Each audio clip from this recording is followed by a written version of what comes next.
Are you ready for some mind-blowing truths? Celebrity endorsements have become the buzz of this election cycle, with high-profile figures lining up to push candidates on social media, in interviews, and even on the campaign trail. But as they step into the spotlight, many are facing backlash. Fans are questioning motives, calling out hypocrisy, and spotting contradictions between these endorsements and their lifestyles. Today we're covering how Jennifer Lopez endorsed Kamala Harris and people's reaction to it. As always, make sure to subscribe and hit the notification bell for more discussions just like this. At Madison Square Garden, he reminded us who he really is and how he really feels.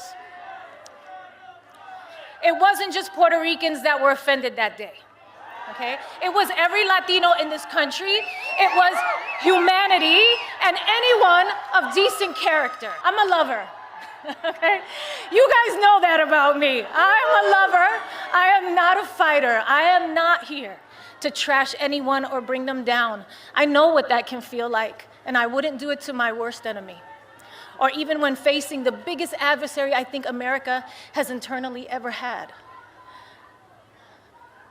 But over Kamala Harris's entire career, she has proven to us who she is. Oh, please, another teleprompter reading celebrity telling us what to do. Give me a break. Every time one of these Hollywood types pops up with their political endorsements, I just can't help but roll my eyes at this point, because it feels like a lecture from someone who has no clue what the average person deals with day to day. You see, the amazing Jennifer Lopez, who complained about inflation and how groceries are so expensive nowadays, is worth around $400 million according to Yahoo Life. But don't take my word for it. I think this speech was written by someone from the Harris campaign and given to her because if you watch her entire speech, she stumbles more than once. People can tell when someone is being real versus playing a part, and that's why people were quick to point out her hypocrisy, especially since she was in a relationship with P. Diddy for 2 years back in the early 2000s, with one user having posted, quote, "J-Lo spent 30 minutes crying and warning everyone about Donald Trump, but she didn't warn one single person about Diddy." Okay, got it. The history of making poor choices, and here's another one. By the way, I love how Sky News Australia hasn't been holding back on the woke left for the past year or so, but Eric Trump has an interesting explanation for why we've been seeing a flood of celebrities endorsing Kamala Harris as of late, and it does make a lot of sense. If anybody thinks that there isn't money going to those celebrities when they go out on that stage, believe me, they're not doing it because they're incredible patriots and really believe in Kamala Harris and her lack of vision for this country. You better believe that a substantial number of them are getting paid in one way or another. Trust me on this, Benny, because I understand the inner workings of these things better than anyone. And there's some dark money that flows to those, if it's not money, so oftentimes it's promises of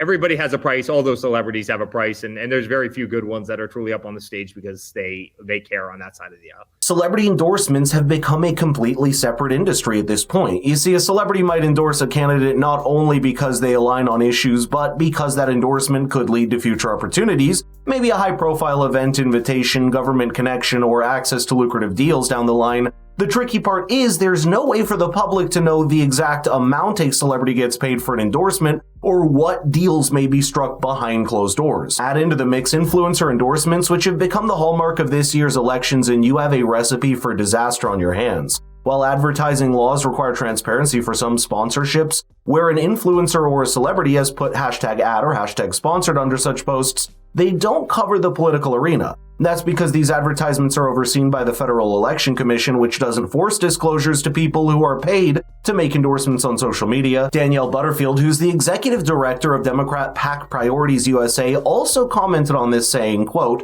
"We're working with a lot of folks who haven't done political work before, so there's often a little bit of confusion around, oh, I don't have to disclose, that's not the law. So we often have to explain that there is no disclosure law. This secrecy leaves fans in the dark, making it difficult to trust these endorsements fully. It's become pretty obvious by now that most of them are less about genuine support and more about the money, because if that were to be the case, Cardi B wouldn't have stood in silence after her teleprompter stopped working." 1 second, guys, 1 second.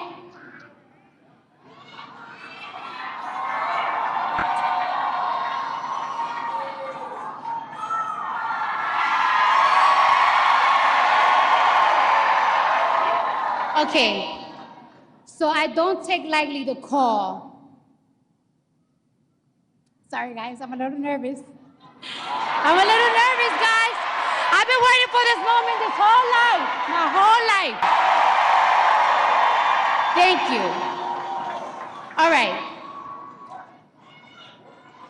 Vice President Kamala. What the hell is wrong with you people? I've seen WWE matches that are less scripted than Cardi B's speech at Kamala's Wisconsin rally. I think it's safe to say that she was not there to share her own thoughts, but just to follow a storyline set up by the Harris campaign, trying to sell us something that has little to do with her actual beliefs or understanding of the issue and country is facing. Her speech may have sounded personal, but it's designed to hit emotional notes and convince audiences. By the way, we also have a future video that covers the Avengers endorsing Kamala, so make sure to stay in the loop for that. I think these prepackaged endorsements are the reason more and more people are getting disillusioned by celebrities. A recent YouGov survey found that, quote, about 1 in 10 Americans say that a celebrity has ever caused them to reconsider their stance on a political issue, and even fewer, around 7%, say they ever supported a political candidate because of a celebrity endorsing them. That's hilarious, and it doesn't just end there, because the survey also found that, quote, 51% say a celebrity's political position has led them to think less of a celebrity.